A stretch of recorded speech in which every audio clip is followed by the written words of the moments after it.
Sasa sisi ni Chama cha Mapinduzi.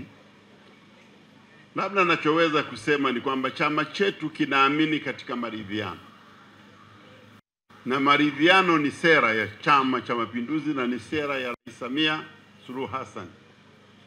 Ndio maana wakati wote, hata wakati huyo mwenyekiti wako alipokuwa amekimbia, maridhiano yalimrudisha nyumbani.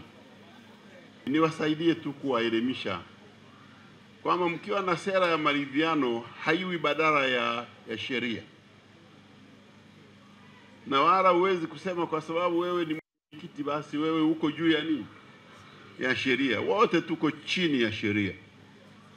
Hata mimi nikiamka sasa hivi nikakupiga kofi, polisi watanikamata. Hawezi kusema mimi ni makamu mwenyekiti wa CCM, maana umakamu haunipi uhuru wa kupiga watu makofi alafu nikaondoka salama.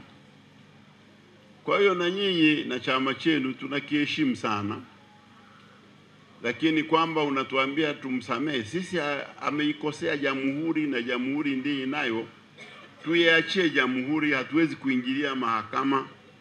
Kama ikiona hakuna hoja itamwachia, kama ambavyo inakamata watu wengine, lakini ushahidi ukiwa hakuna basi inamwachia. Kitu kimoja unatakiwa ujue ni kwamba sisi chama chetu hakina visasi na mtu,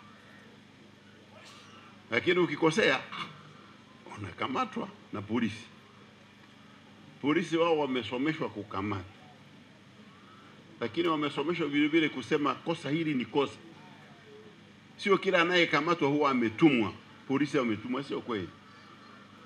Kwa hiyo tunashukuru, lakini kwa kuamini kwamba sisi ni chama cha maridhiano na wewe unataka turidhiane, na sisi tunakubaliana na hoja yako, ila tuachie kwenye kushtaki kwanza waelewane kule, alafu mambo yao yakiisha sisi tutakaa naye tunazungumza. Hata tarehe 2 mwezi huu mimi nilikuwa na mkutano na yeye kabla hayo unayosema hayajatokea, na yeye ndiye alikuwa mwenyekiti wa mkutano niliokuwepo, na mimi nilikubali kuwa chini ya mwenyekiti wake, na tukakubaliana yale tuliyokubaliana yachakatwe na makatibu wakuu wa vyama, alafu baadaye tukae tena tarehe 14.